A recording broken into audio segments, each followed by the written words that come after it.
Hi, I'm Spencer Christian. On this episode of Tracks Ahead, we'll travel to Idaho to visit the famous railroad on stilts. We'll meet a group of modelers who have built an impressive layout beneath a shopping center, and we'll go to the UP, that's Michigan's Upper Peninsula, to see a restored steam line. Nagoya is the fourth largest city in Japan. It's there that we'll find some very unusual train cars and a wonderful museum. One kind of train that visitors to Japan can't miss is the panorama car. They are to be found in Nagoya, the fourth largest city in Japan. Courtesy of the Japanese National Tourist Organization and Japan Airlines, Tracks Ahead visited Nagoya. First stop was the Meitetsu line, run by the Nagoya Railway, one of the oldest private Japanese railways. The line was started in about 1897 and continually expanded over the last century, with the airport edition added in 2005. The line runs four basic models of cars: the 3300 series, the new Express Muskai cars with their tilting features, and the most notable and best loved, the 1000 and 7000 series panorama cars. These cars are very popular because they provide a wide open, side-by-side seating arrangement for the passengers. The car's operator sits either above or below the passengers, depending on the model. The design was actually inspired by a concept put into use half a world away on the Montreal open chariot streetcars. The original designer was Akira Shirai. Before the war, trains were very open. Because of the war, trains were packed, no goods, getting darker and darker. It was like a tank without any dreams. On the other hand, automobile use increased, which had a front view and an open feeling. We thought that there wouldn't be any demand if the trains were like prisons, and that the trains should be more liberated. There was an observatory car on pre-war steam trains, but it was on the rear. It would be out of date to look backward, and rather we wanted to look ahead. Therefore, in 1955, we started to discuss various design ideas. There were various pleasant trains abroad, like the Red Arrow in Switzerland, the Panorama Port Train in France, and the Dome Observatory car in the States. So my design referenced those trains. It was difficult to design to facilitate the air conditioning system, which was necessary because Japan is in a tropical climate. I started preparation in 1955 and completed in 1961. The newest train on the line is the Muskai train. This high-speed train is easily spotted by its Centrair markings and connects Nagoya Station with the new Chubu Centrair International Airport in nearby Tokoname. Our second stop was the corporate museum of the Nagoya Railroad, the Meiji Mura. Meiji Mura, or Meiji Village, is one of Japan's several outstanding open-air museums. It's located in Inuyama, about an hour outside of Nagoya. Situated in rolling hills next to Lake Iryuka, it displays over 60 buildings from the Meiji period. This era followed the end of Japan's feudal age in 1868 and lasted until Emperor Meiji's death in 1912. The period and its architecture are characterized by a strong influx of Western concepts and techniques. Even though the Meiji period ended less than a century ago, only a few contemporary buildings survive in Japan today. In order to preserve the period's heritage, representative buildings from across Japan have been located here. Tadayuki Watanabe is the public relations director of the museum. This was opened on May 18th of 1965.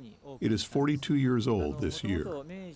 In the era of Meiji and Taisho, a lot of things were introduced into Japan from Western countries. In the 1930s of the Showa era, Japan experienced remarkable growth. While life was convenient, the old buildings were being destroyed. Mr. Yoshiro Taniguchi, an architect, and Mr. Mutu Tsukikawa, vice president of the Nagoya Railway, built this Meiji Mura to preserve them.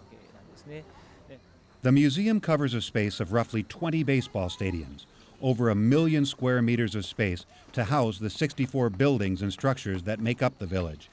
And it is heavily attended, with over 400,000 people visiting each year. And of course, there is a railroad display. There are SL trains which ran first in Japan from Shinbashi to Yokohama Station and are now running here. The engine of 1875 was manufactured in England. Visitors can ride number 9, a Baldwin saddle tanker, which has been in operation in some capacity since 1912. The ride around the park winds through the hilly terrain, letting passengers see glimpses of the displays and buildings. An occasional glimpse of Lake Iruka is seen before the train plunges back into a forest which seems miles away from any urban area. You can also ride one of the original Kyoto streetcars, which clang along through the park. The Kyoto system opened in 1895, making it the oldest in Japan. Buildings in the village include the entrance hall of Tokyo's old Imperial Hotel. Designed by Frank Lloyd Wright, it was struck by a disastrous earthquake on its opening day in 1923. But due to the floating foundation design, it was one of the only Tokyo buildings left standing. Visitors can see Kagyuan, the house of author Rohan Koda, one of the most noted writers of the Meiji period, the Kawasaki Bank Building, St. Francis Xavier's Cathedral, and the Shinagawa Lighthouse. On display is also the first steam locomotive manufactured in Japan, displayed with the world's first double-tracked iron railway bridge. The Shimbashi factory of the Japan National Railways houses a portion of the museum's machinery collection. One of the rarest railway artifacts at the museum is this Kudo steam coach. Named for the inventor, it was built in 1912 for the Kansai line and features a steam boiler and drive system. This was all integrated with an 80-passenger coach. The Tokyo Central Police Box was built in 1908 and was popular with all visitors to Tokyo who stopped to ask the police for directions. On display in the Shimbashi carriage factory are the imperial coaches which were used by Emperor Meiji and Empress Shoken. The coaches are designed just like a small palace building and feature the first examples of 3-axle trucks. Lots of interesting buildings were introduced from foreign countries in the Meiji era. This seems very far back in Japan, but we would like children to see and feel the good essence of the Meiji period. The Meiji Mura offers a place of social education where people can discover and come in contact with the form and spirit of the Meiji period. It is also evidence of a cultural exchange which can enhance mutual understanding between the peoples of Japan and other countries of the world. The museum continues to expand and preserve the cultural heritage of the Western influence in Japan. Now let's explore the home of a club whose dedication to prototype modeling has created one of the finest layouts we've seen. To do so, we have to go underground. Look around. This looks just like a light industrial or a small business area, but looks can be deceiving. We have to look deeper, literally. North American Prototype Modelers was formed in 1977 by a group of 12 modelers who wanted to avoid some of the things that had been a challenge to other model railroad clubs in the past. We wanted to have financial security, and we wanted to be able to minimize the risk of being relocated. In 1985, we approached a manager of a local shopping center. It was a commercial area that had underground basement space that was unsuitable for retail purposes. We toured the facility, and in 1985 we entered into a lease which has lasted us very well. The club used floor-to-ceiling dividers and special overhead lighting to separate the many peninsula aisles of the road into visually distinct regions. So there is a smooth progression of scenery as the trains wind their way. This didn't happen by accident. The layout was built by first having one of our members, an architect, John Mess, design the layout based on criteria that we had given him. John designed the layout, and while he was designing the layout, the rest of the members went about getting the layout room ready for construction to prepare for the layout that we now know. North American Prototype Modelers facility right now is in an area generally of about 6,000 square feet, 4,000 square feet of which is primarily the main layout area. We have the control tower from which operations are directed, a meeting area, storage rooms, restroom facilities, virtually everything to keep us independent from the outside world. And there are some impressive features to be seen. The passenger terminal was constructed, believe it or not, primarily by Lego blocks. It's modeled somewhat loosely after Omaha's Union Depot area. It covers 15 platform tracks, and it has a large train shed over a scale 1/8 mile in length. The river line is one of the more scenic areas of the layout. The major river network is paralleled by both the single-track main line and the double-track main line, several bridges, trestles, wooded areas, and bluffs.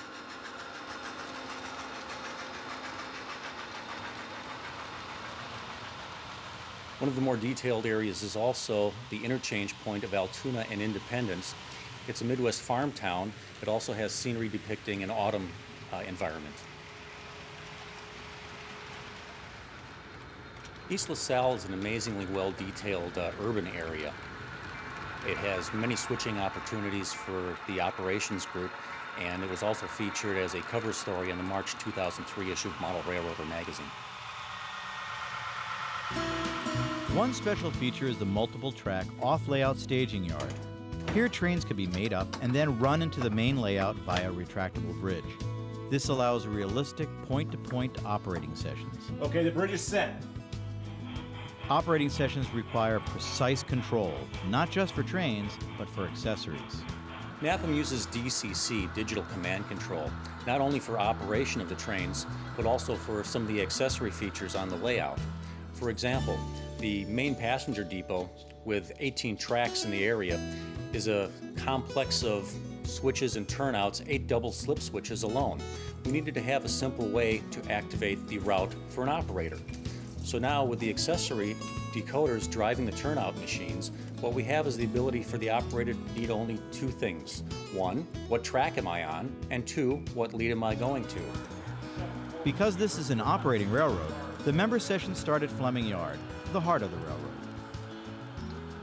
During the operating sessions, our members assume the roles of the real railroad operators, that is engineer, conductor, brakeman, dispatcher, and train yardmaster. We operate on train timetable and train order operation, which is in dark territory, which essentially means without radios and without centralized traffic control. This is dispatch. Copy number 85 on the sheet. That is switch tower at 146. All right, roger that. 83 leaving Ottawa Yard at this time. And what new projects are the club members planning? Future plans for NAPM include doing a lot more scenery. There are several aisles that need to be super detailed, others that need to be started. We plan on introducing night lighting. We also plan on doing a lot more with HOU, which is our HO University, to educate some of our members into the other finer points of the hobby. So the next time you look around an area, think about the North American Prototype Model Railroad Club and consider not what's above ground, but what lies beneath the surface. In a moment, we'll head out to the western part of the United States to the beautiful lands of western Idaho near the Washington state border. This is the home of an historic railway that has captured the hearts of rail fans for the past century. While the names may have changed, the beauty remains the same. But before we go, let's go up north to Michigan's Keweenaw Peninsula. There we'll find a restored steam operation in the heart of copper country. One of the best-kept secrets of the Midwestern United States is Michigan's Upper Peninsula, or the UP as locals call it. Surrounded by Lake Superior and covered with virgin forest, the UP is a destination for those who want to leave the hectic pace of big city life behind. For railroad fans, there's yet another reason to visit the UP, the Lake Linden and Torch Lake train ride. This railroad was originally operated by the Calumet and Hecla Mining Company, which was once the largest copper mining operation in North America. Now the Houghton County Historical Museum runs the railroad for visitors to its 15-acre campus. Sioux Line caboose was donated to the group along with a C&H snowplow and a flanger, and they were brought down to the property. And then the depot from Lake Linden was brought down here and placed on the site. The steam locomotive was donated by the Copper Company, and we loaned it out to another group to use for a number of years, and then it was brought back here and sat on the property for about 15 years. The engine was restored by a Michigan Tech student who was up here. He asked the board for permission to restore the engine, and cosmetically at first, and once they got it apart, they realized that it could be restored to fully operational. The engine was taken apart up at Universal Metal Works, where they donated some space for us to use. The boiler itself was actually sent out and professionally rebuilt, retubed, and then the engine was put back together and hauled back down here on a lowboy, and we made it operational on a short section of track.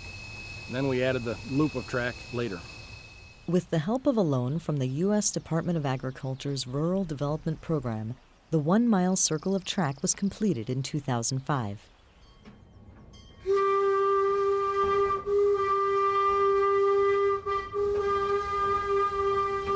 Now conductors can give passengers a tour of the old mining company's operation, which is a history lesson in and of itself.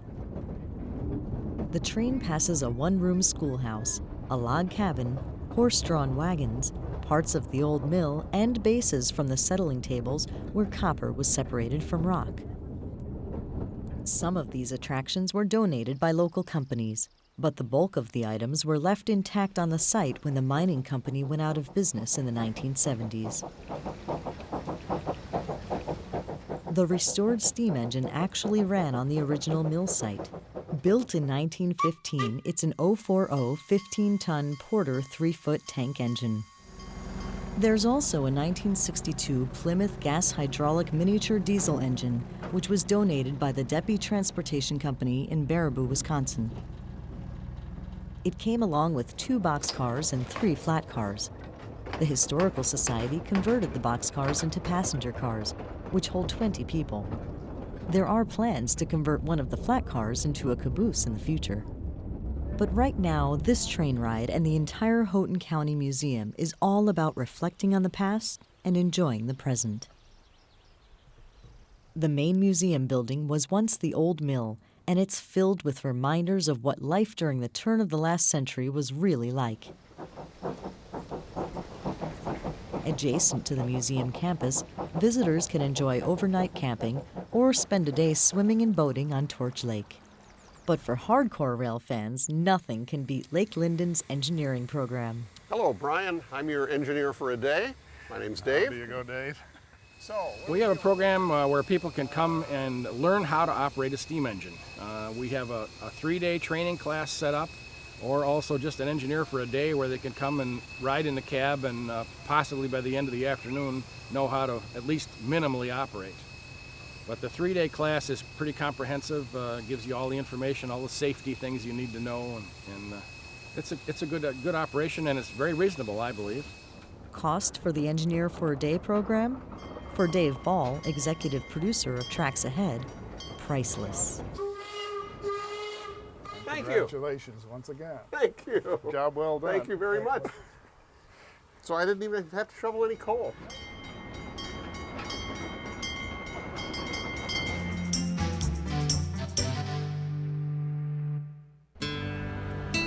Even the name of the railroad sounds beautiful. The Bountiful Grain and Craig Mountain Railroad is a photogenic masterpiece in a stunning natural setting in western Idaho. For nearly 100 years, most of that time known as part of the Camas Prairie Railroad, it has taken viewers' breath away with its incredible beauty. It still runs along much of the former route of the Camas Prairie, and it's still as gorgeous as it was the day it opened. The fascinating history begins in 1909, when what are now the Burlington Northern Santa Fe and the Union Pacific Railroads agreed to jointly operate a railroad here.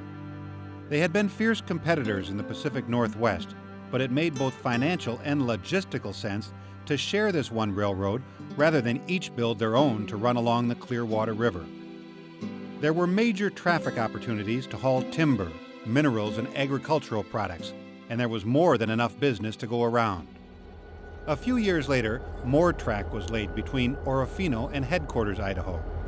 It's all part of a scenic area, much of which is still inaccessible by road.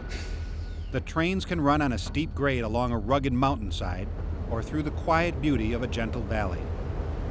Today, the portions of track that are still active are worked as hard now as they were a century ago.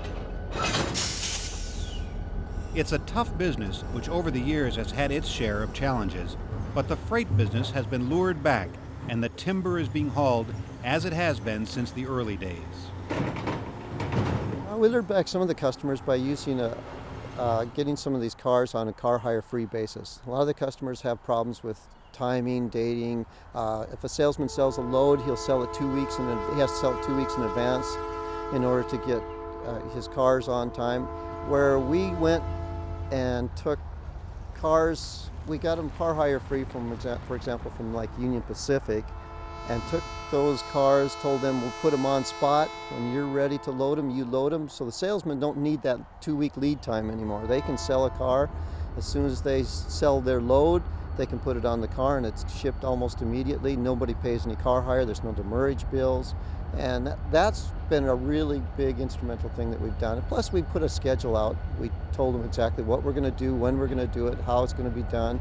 So we've tried to acclimate everything we do to them. So that's been the biggest thing, is trying to get to the customers. And plus, we tried to develop as much of a rapport as we could with them. We've talked to them, we've worked with them, and they know us personally. They have our home phones, they talk to us if there's any needs, anything comes up or arises, that they can call us at home, they can call us morning, noon, and night. We try to make ourselves available just about any and all times. And yes, the daily scenery is an added bonus for the folks who work on this railroad, and it's a bonus that's appreciated by all. I'll tell you what, that's the best part of the job. I think it's almost, we take some people for rides and stuff once in a while, but for me, it's almost therapeutic.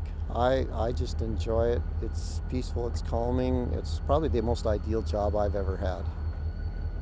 The BG and CM portion of Camas Prairie history doesn't have a lock on beauty or business here. Going north from Lewiston is the Washington and Idaho Railway, climbing up out of the valleys to run along the Palouse River. Through the years, on and off, the hauling of grain, lumber, and fertilizer have helped pay the bills. Just rolling down the tracks, you feel how history and mystique go hand in hand with hard work. It's often called the railroad on stilts because of the large number of wooden bridges and trestles, some hundreds of feet in length. Maintenance is a huge job, and it is always ongoing. Well, it's referred to as the railroad on stilts because of its many and large bridges that it has. Of the 52 miles that are just on the second subdivision, 2.5 miles of that is bridges. You compare that to even the 28-mile fourth subdivision, and it has 48 bridges. That all of this railroad has got lots of bridges. Well, it's just taken hard work. We haven't had the pleasure of having the large crews and that the Camas Prairie had enjoyed. So it's just taken a lot of hard work from the employees that we have had. We've had a very good relationship with the state of Idaho, and they've been, through state assistance, is going to reopen the second subdivision. The mystique is just everything that it once was. I mean, to think of the booming railroad with the 300+ employment that it had in the 70s and all the trains that were ran. And then, rail fanning standpoint, it was always famous because it had the NP and UP equipment, and later on the BN and UP, and just the large trains that they ran, and also the fact that even all the way up until the sale in '98 that they had the full 5-man train crews with cabooses. It was just kind of its own, it's just always its own railroad.